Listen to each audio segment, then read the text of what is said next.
এক ছিল এক তরুণ রাখাল। প্রতিদিন সে গ্রামের পাশের মাঠে গরু চড়াতে যেত। খুব দুষ্টু ছিল ছেলেটি, মজা করতে খুব ভালোবাসত। একদিন রাখালের মাথায় এক দুষ্টু বুদ্ধি খেলে গেল।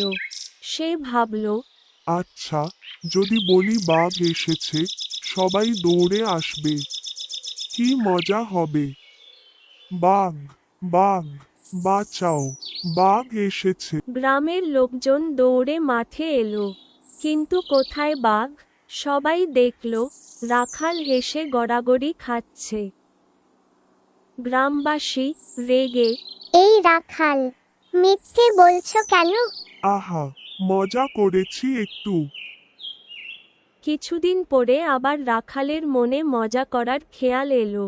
রাখাল আবার চেঁচিয়ে, বাঘ, বাঘ, এবার সত্যিই এসেছে, বাঁচাও। গ্রামবাসীরা আবার ছুটে আসে, আবার বাঘ নেই। গ্রামবাসী ক্ষুব্ধ হয়ে, এবার যদি সত্যি বাঘ আসে, কিন্তু আমরা আর আসবো না। রাখাল হাসতে হাসতে বলে, আসবেন না? আসবেনই তো। কিছুদিন পরে সত্যিই এক বিশাল বাঘ এসে পড়ল মাঠে। বাঘ গর্জন করে আসে, গরুগুলো ছুটছে, রাখাল ভয়ে চেঁচাচ্ছে। রাখাল কান্নাজড়িত কণ্ঠে চিৎকার, বাঁচাও, এবার সত্যি, সত্যি বাঘ এসেছে। কিন্তু এইবার গ্রামের কেউই আর বিশ্বাস করল না। সবাই ভাবল আবার মিথ্যে বলছে।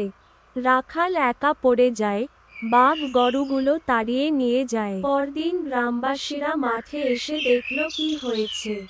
রাখাল দুঃখ করে বলল, রাখাল, আমি দোষ করেছি, মিথ্যা বলার ফল এটাই।